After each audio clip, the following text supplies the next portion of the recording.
Good afternoon, everybody, and welcome to the show that's on in the afternoon. We have such extraordinary names for our shows on the 904.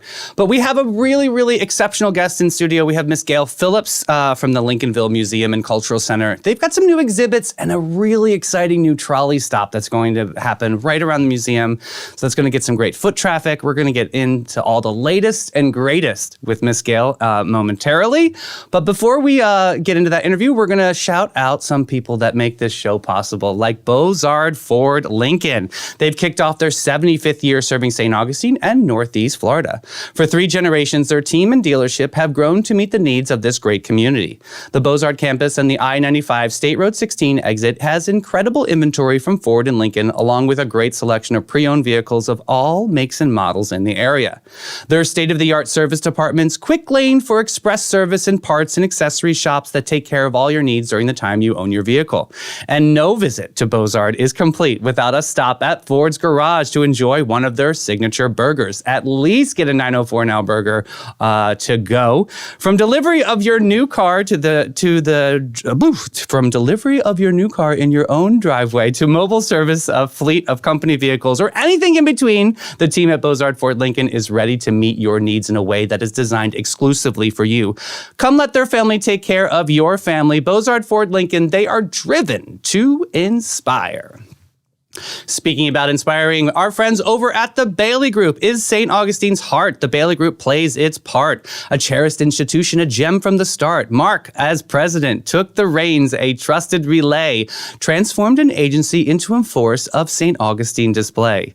More insurance benefits and financial grace, the Bailey Group innovates every serving place.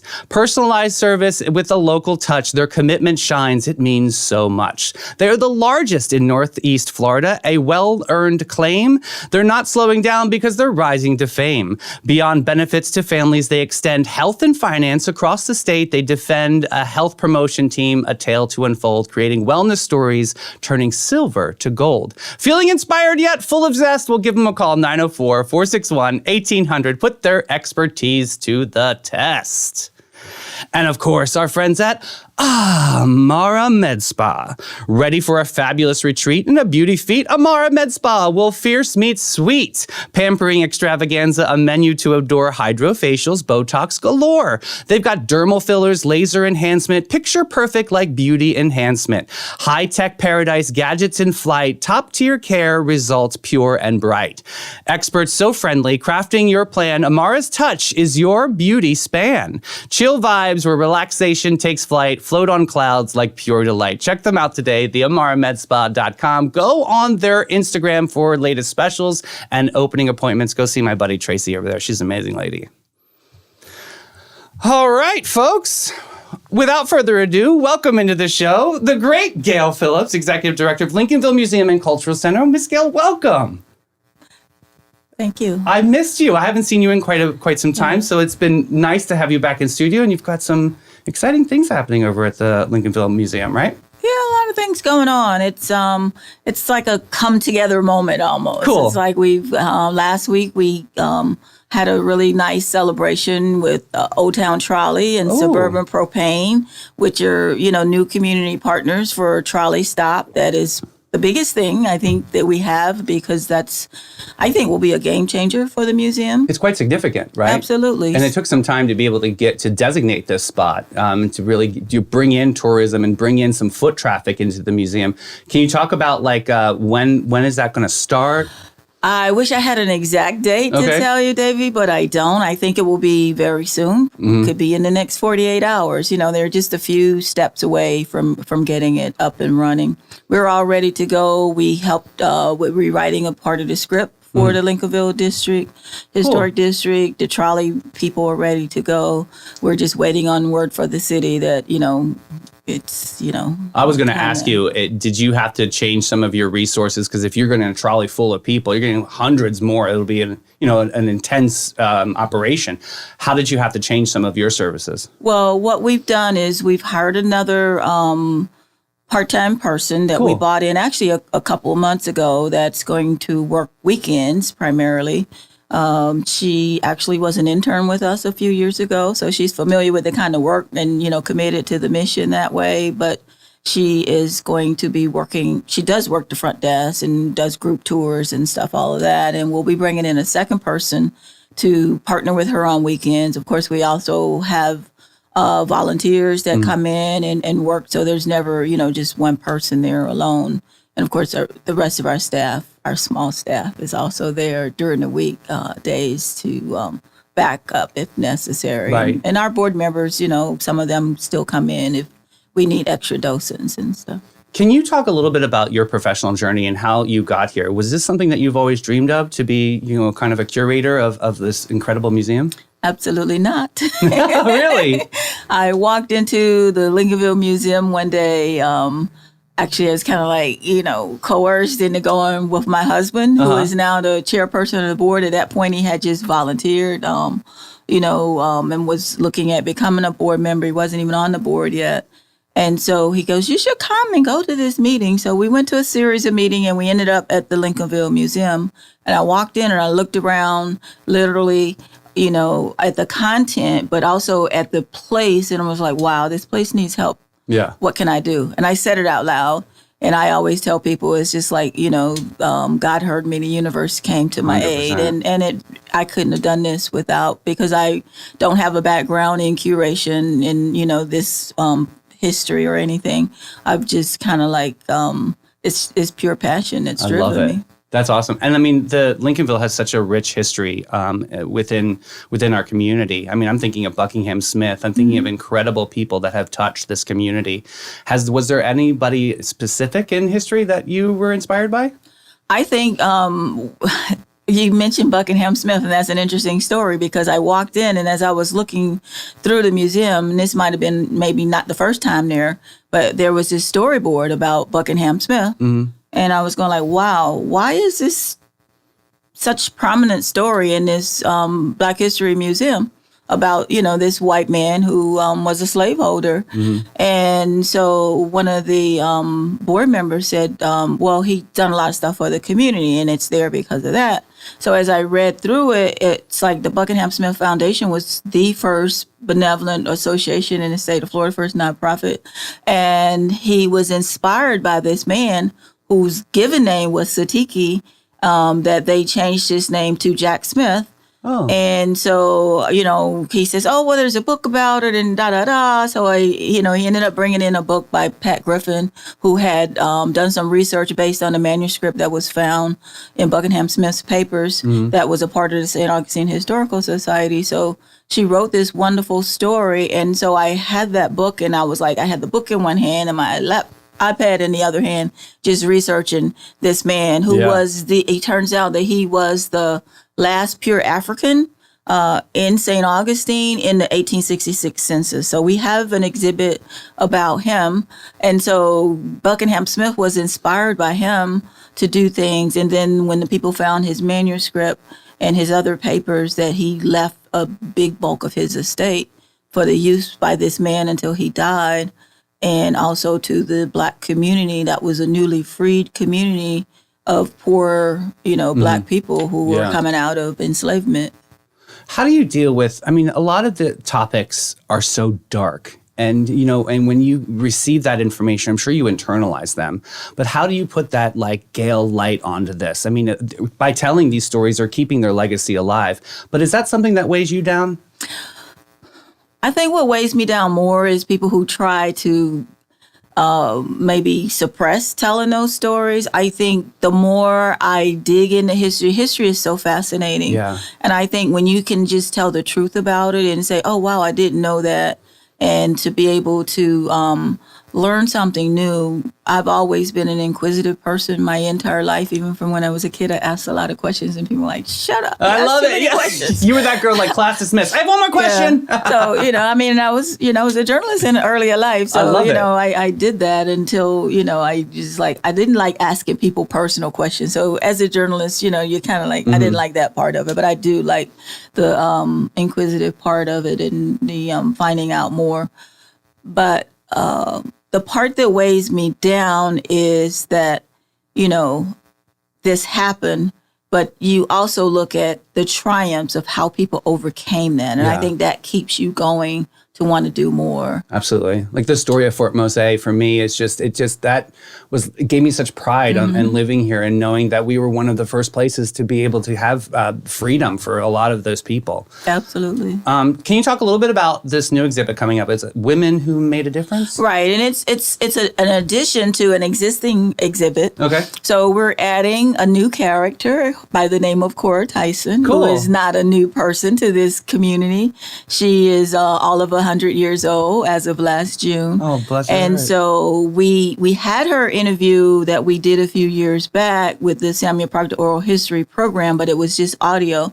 So we were able to add like video interview with her telling the story of her experience with Dr. King, and not just that, but her experience of a young woman and how she came to St. Augustine, and a lot of interesting things. So what we try to do is tell a comprehensive story about the people that we include. She will be the 7th person that will be added to that exhibit. So it's not out, but it should be out at the end of this month. I think March might be the actual debut date for it. I didn't have that in my head, but it's being edited right now and the pages are being put together. So it goes onto a kiosk, which is an interactive exhibit.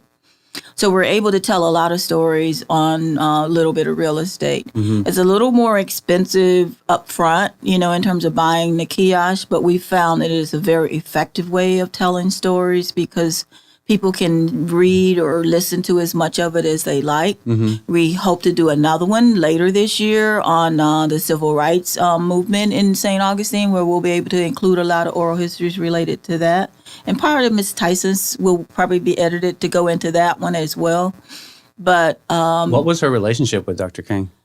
Well, she was one of the den mothers, and I think I just love the way she tells her own story. It's like she had kind of like fallen into this role of housing civil rights leaders because her husband was like, oh, by the way, this person is coming and they're going to stay. You better tell her, give her notice. She's got to get it ready. She was what we call now the cafeteria lady. She came, they owned a restaurant together. And but she tells this story about how she was not able to go to the rallies and stuff because she had some surgery and she was, had issues where she couldn't be out in public. So when she heard that Dr. King was coming, she said, I want to meet this Martin Luther King. And so she stood on the corner. By that time, they were living on Bridge Street where her house is. It's all the trolleys go by there. And they were coming from, I think, probably from St. Mary's, through Washington Street, right past her house. And she stood on the corner, and I think she says that her husband was standing there and was like, come here, I want you to meet somebody. And it was Dr. King. Wow. And she said, oh, now this is Martin Luther King. And he was like, and so they introduced that way. It was just like, she was looking him over. It's like, oh, you're Dr. Martin Luther King. Like, it was no big deal. I love her. Yeah. And he was like, oh, I like you. Your house is going to be my headquarters.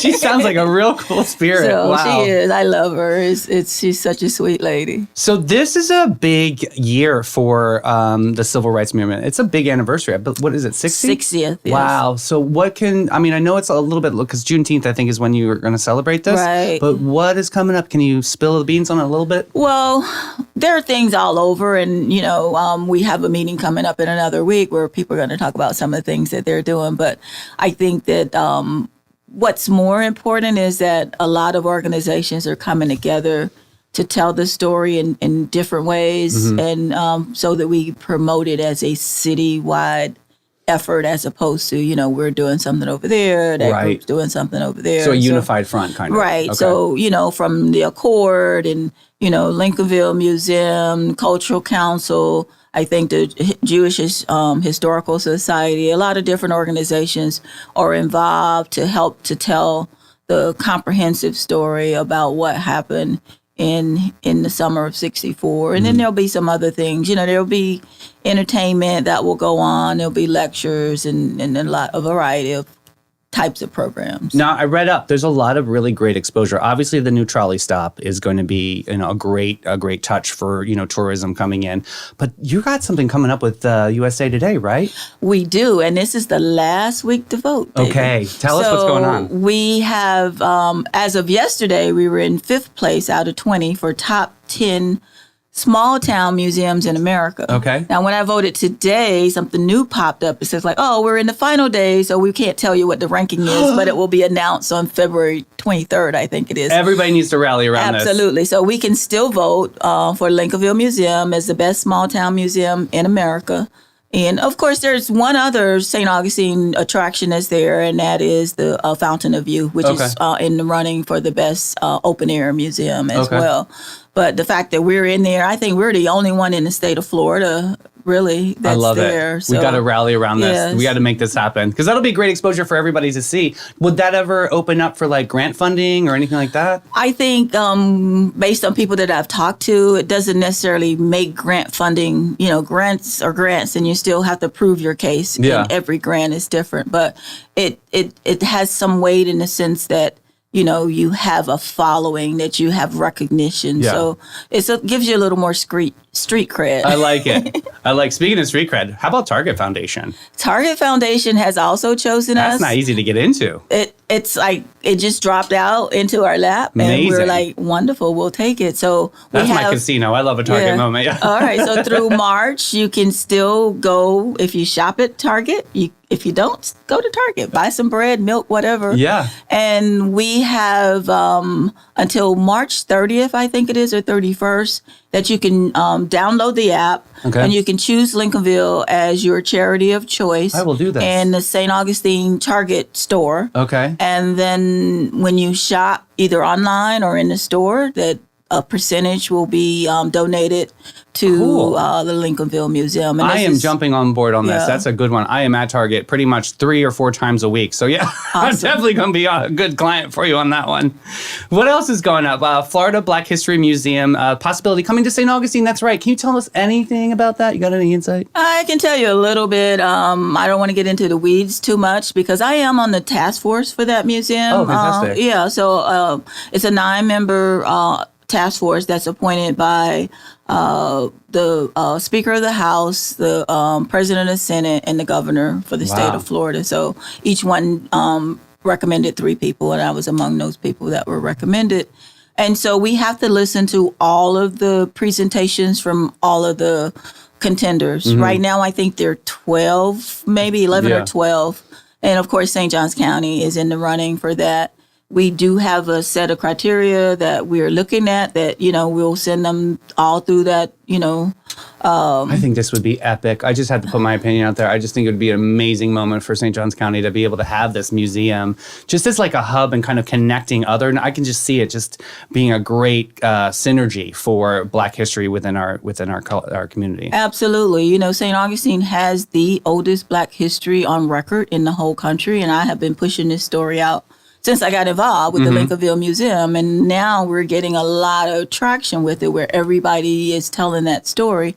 We still have an uphill climb on the national level, but at least locally, we're all on the same page of telling that story.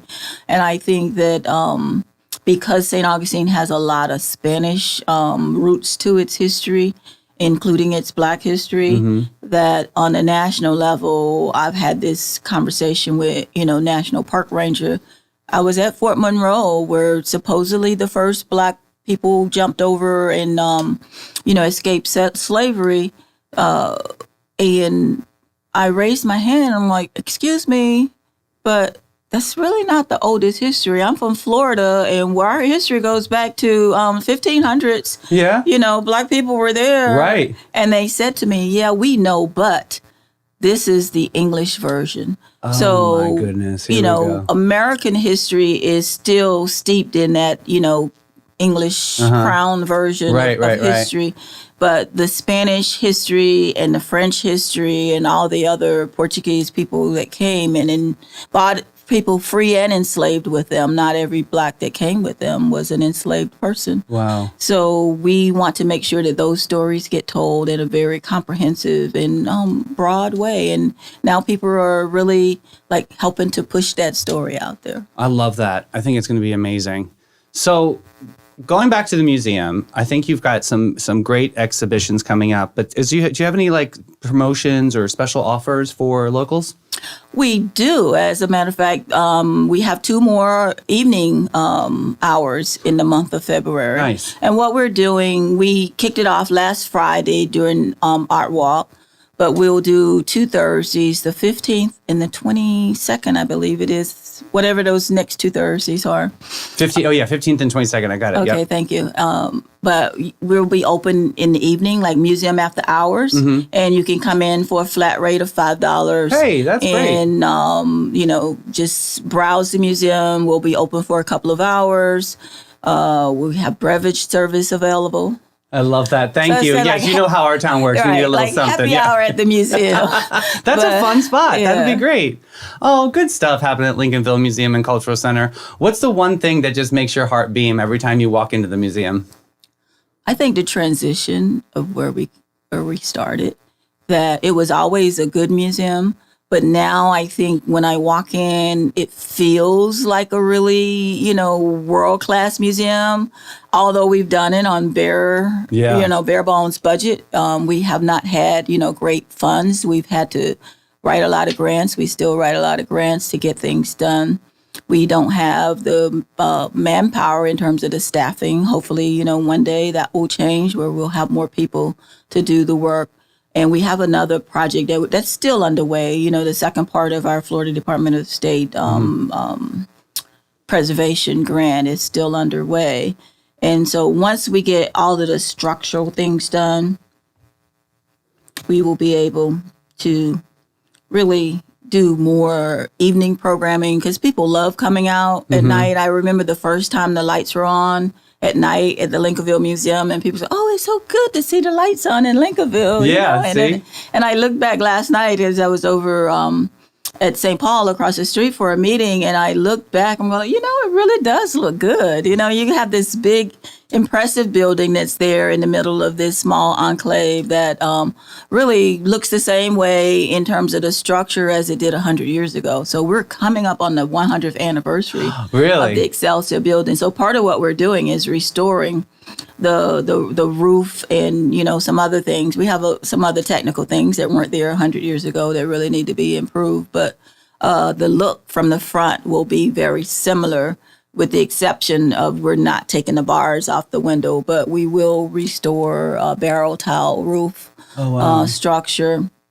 And so it still has the same coquina finish. And so just the structure will probably be one of the oldest structures that has maintained the integrity of the architecture, because even with the renovations of Fort St. Benedict de Moore, they have changed it tremendously. Yeah. The look is very different. So I'm excited about, being able to maintain that part of it as well. It tells the story of the space way more when you preserve that. Ms. Gayle, thank you so much for coming in today. You are an absolute inspiration in this community. I really appreciate everything that you do for preserving Lincolnville and making it look amazing. And I can't wait to see what's going to happen next. Well, stay in touch with me. Thanks for having us, David. Fabulous. Okay. So good. All right. Well, thank you so much for Ms. Gayle coming in today, and we're going to pivot to the world famous Old Town Trolley Tours. So sit back and relax and take it easy. Let it go at Old Town Trolley's licensed and talented tour conductors share over 500 years of St. Augustine's history, culture, and old world charm while experiencing unforgettable views aboard their open-air trolleys. Guests will enjoy the city's European flavor, brick-lined streets, and sights such as the Castillo de San Marcos, the Fountain of Youth, and Henry Flagler's former Ponce de Leon Hotel. Their 90-minute tour features 22 stops and covers more than 100 points of interest. Guests can use their ticket all day, on and off, and for reboarding and trolley ticket includes free admission to the St. Augustine History Museum, free shuttle service to many area hotels, and free access to the St. Augustine Beach Bus Shuttle service. There it is. Check them out today, hometownpass.com. If you're a local, get on board with that, and you can get some great deals going on with Old Town Trolley. Also, for 45 years, All-American Air has been the AC hero of St. Augustine and beyond. We're talking St. John's, Flagler, Duval, and Putnam counties. They're not just experts, they're the cool cats of warranty and non-warranty service. They have preventative maintenance service agreements, new construction installations, and rocking high-efficiency systems. From Lennox Wonders to the ultra-smart iComfort thermostat, they've got all your HVAC products all ready for you. Give them a call today, 904-461-0070. And, of course, our friends at Bin 39. In St. George Inn's lobby, a dreamy scene, a courtyard charm where magic's routine. Wine glasses galore, 85 gems to find, from small to big, the extraordinary kind. 90 points from above the legendary score, Bin 39's boutique wines price no more. Open daily from 8 to 8. They have perfect for gatherings or post-work late. Live music Thursday to Sunday, a lively spree 1 to 7 on the patio. You'll feel the glee. Check out their specials. They've got a huge Galentine's Day party coming up next Tuesday from 2 to 5 p.m. I know Jolie is going to be singing some Taylor Swift tunes, of course. Check them out. Reserve your next tasting, 904-827-5740. Oh, geez. Now we have to get into horrible horoscopes. I mean, if I'm on today, shouldn't it just be positive panda horoscopes? But apparently we got to do these horrible ones for Pete. Clay, when you can, put some music on for us.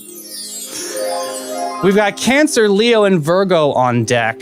Cancer, beware, Cancer. This week, your kitchen appliances have formed an alliance to create chaos.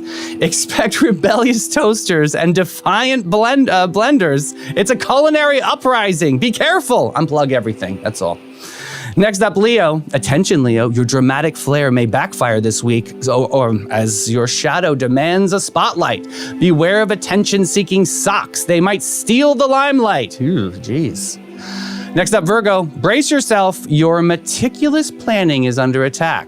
Your pens are plotting to misplace themselves, and your sticky notes are staging a rebellion. Chaos is an organized realm. Good luck, Virgo.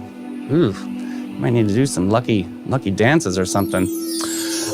St. John's Botanical Gardens is coming up. They have Keep Valentine's Day week going with a romantic lovers picnic in the garden. Bring your special someone and enjoy live music from 11:30 a.m. to 1:30 p.m. with a fiddle and Celtic harp by Sue Tice while eating some delicious food from Jimmy's Barbecue. Check them out. That's over on County Road 13. They're doing some great things at St. John's Botanical Garden and Nature Preserve. As I said, are you ready for it? Champagne Problems, a Galentine's event. Again, it's Bin 39. They've got a photo booth by Rachel Crumbliss. They have a themed drink menu and some mocktails, of course, featuring Taylor Swift's soundtrack performed by the world-famous Jolie. We love her so much. Bin 39 Wine Bar, February 13th. Save that date, 2 to 5 p.m. No cover. All ages are welcome. Dressing up is obviously encouraged. Hey, Limelight Theater's got something very exciting coming up. They have Disenchanted, a new musical comedy. This is now on sale. It's a very special announcement. Disenchanted is coming to Limelight Theater for a special performance run from March 8th through the 10th, so save the date. The original storybook, the heroines are not happy with the way they've been portrayed, so they've tossed their tiaras to set the record straight. This musical comedy is rated R, so sign up today. Go to the Limelight Theater on Facebook if you want to find some more information. All right, those events are brought to you by our friends over at Panache. Every guest, every time. Since 1987, Panache opened its doors to be a cut above the rest. Their mission at Panache is to care for their team, guests, and community from scalp to soul and bring the joy to the world one service at a time. The Panache difference is their carefully chosen and highly trained staff there to exceed your expectations. The same goes for their elegant salon space dedicated to guest comfort and devotion to innovation and artistry. They're focused on making your day and continually raising the bar. Check them out today. Get posh and go to getpanache.com and get with it, boo. And finally today, our friends at the United Way of St. Johns County is a champion for our community. Together, they create opportunities, foster education, and improve the lives of those in need. The United Way of St. Johns County is a catalyst for change, bringing together businesses, volunteers, and organizations to tackle the toughest challenges facing our community. With your support, they can make a real difference. Volunteer today. Check them out, unitedway-sjc.org. And with that said, friends, thank you so much for tuning in today. Thank you so much for Miss Gayle coming in and shining a beautiful light on the Lincolnville Museum. Please go and check out all of those incredible exhibitions that are coming up. Big shout out to our buddy Pete, who's doing Florida Man Games assignments. Thank you to Clay for pushing all the buttons. I'll see you tonight on the Mike Davis Show. It's a three-peat for me today. I love you guys. See you later. Bye, everybody.